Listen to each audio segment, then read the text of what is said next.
ازيكم يا حبايبي؟ عاملين ايه؟ يا رب تكونوا بخير وبصحة وسعادة. النهارده هنتكلم على يعني موضوع مهم جدا جدا. ازاي ادير البيت وارتب المصروف.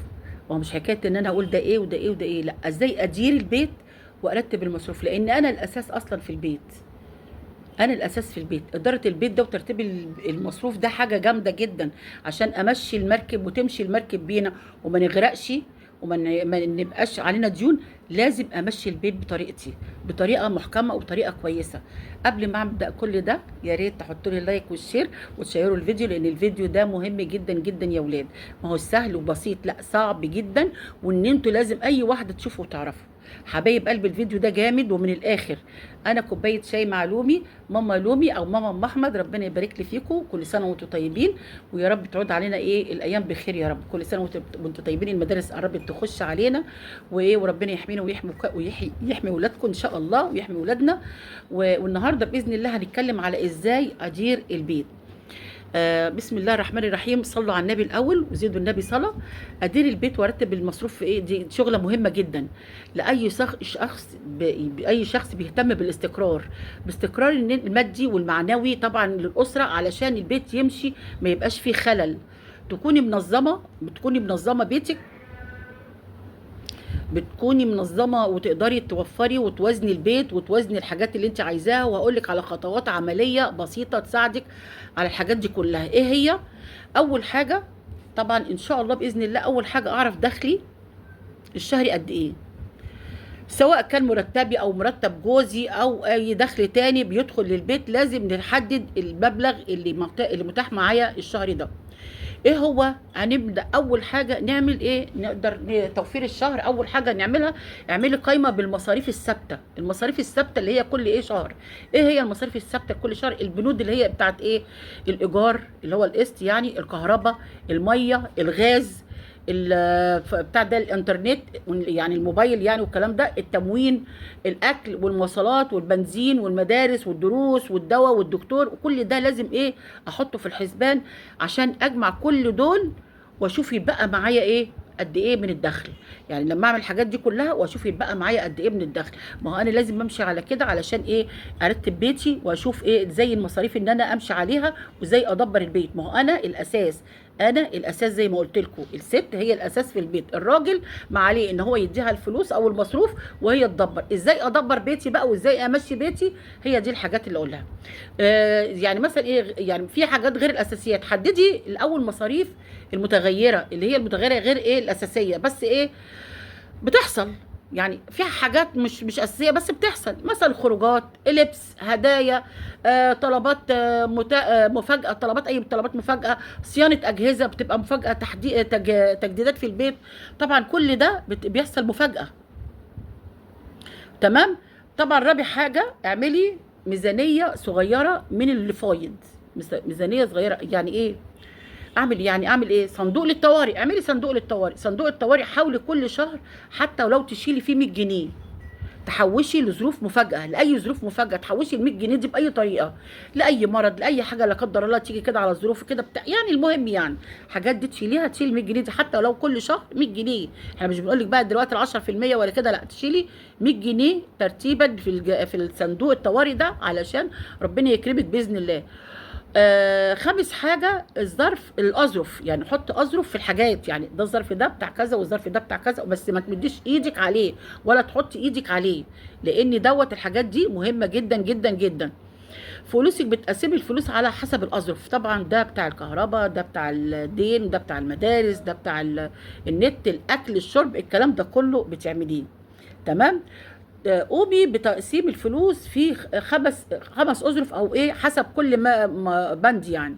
تفتحي الاظرف للشيء المعين، تفتحي الاظرف لايه، لكل حاجه معينه. يعني مثلا النور، افتح الظرف بتاع النور، جه النهارده 200 جنيه وانا شايله 300 جنيه، يبقى الحمد لله فاض مني 100 جنيه، اديني هدبر منه. النت، بس النت انا عارفه ان النت كل شيء ثابت. الميه مثلا، هي الميه والنور هما اللي بيجوا ممكن ايه اقل وازيد، فبكون شايله بزياده. يعني مثلا نقول كل شهر بيجي لي 250 او 200 جنيه او 300 جنيه، بشيل انا 50 جنيه زياده فيها. ممكن يكون النور عدم يعني نعمل ارشاد للنور، علشان ان احنا بلاش الاوضه دي منوره، الاوضه دي سايبها النور، اللي مش عارفه الميه دي ايه، عندي الحنفيه سايبه بتخر ميه، لا لازم ارشد من الحاجات دي. الحاجات دي لما ترشد منها، ما هو انا مديره البيت، هتنزل من المصاريف بتاعتي، يعني هتقل. يعني بدل ما كنت بدفع 200 هدفع 100، بدل ما ادفع 300 هدفع 200، هيبقى فيه برضو توفير. ظرف برضو للمواصلات وهكذا، يعني اظرف الفواتير والمواصلات والحاجات دي. ساتت حاجه المصاريف، اشتري بالجمله، اشتري الحاجات بالجمله، اشتري مكرونه بالجمله، اشتري رز بالجمله، سكر بالجمله. الحاجات دي برضو بتعمل توفير معايا، لان مش هتبقى غاليه. يعني لما بشغلها اشتري بالكيلو، وانتوا عارفين اللي بشتري بالكيلو غير الجمله، تمام.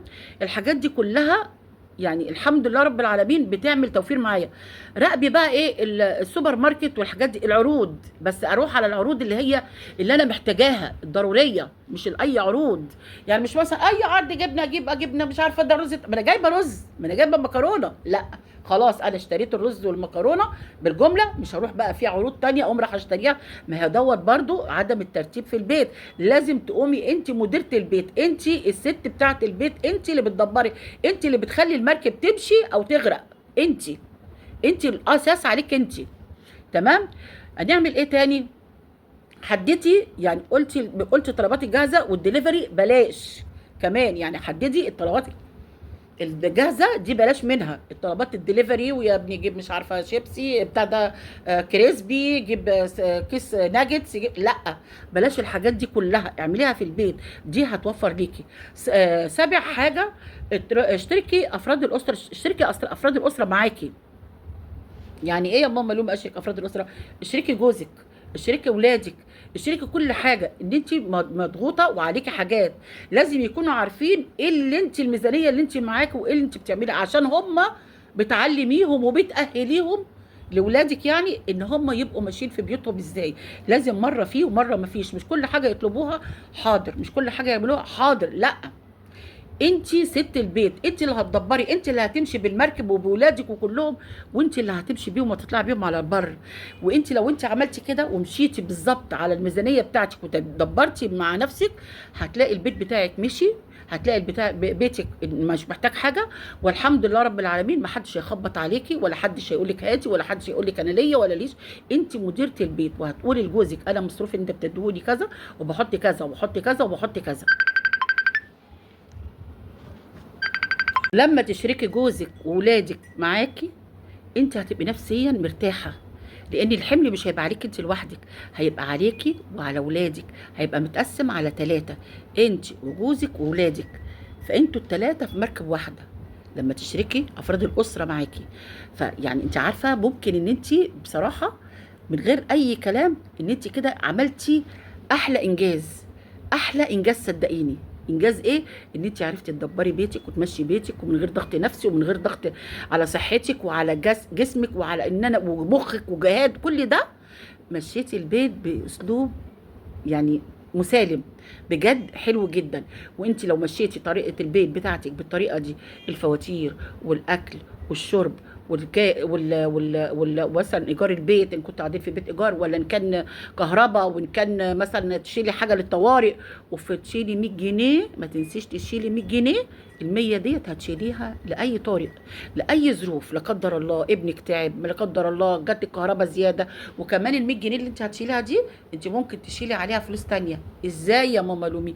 ازاي؟ ان انت لما انت هترشدي في الكهرباء وفي الميه، هينزل منهم مبالغ، المبالغ دي هتحطيها على صندوق التوفير اللي احنا هنشيل فيه ال100 جنيه، هتشيلي مثلا ممكن 50 زياده، هتشيلي بس ال 25 جنيه زياده، هتشيلي 10 جنيه زياده، حطيها. بس قبل كل ده ما تنسيش الصدقه.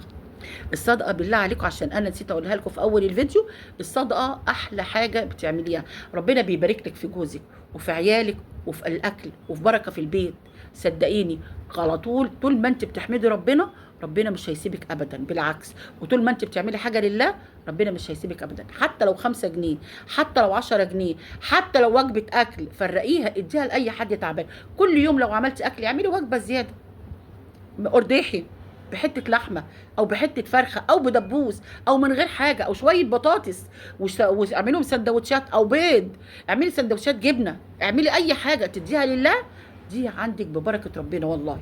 صدقيني ما فيش حاجه بتروح عند ربنا ابدا، وربنا هيبارك وانت مديره البيت وانت ست البيت، وربنا يديكي ويرضيكي ويعطيكي ويرضينا. وشيروا الفيديو عشان الفيديو ده مهم جدا جدا جدا.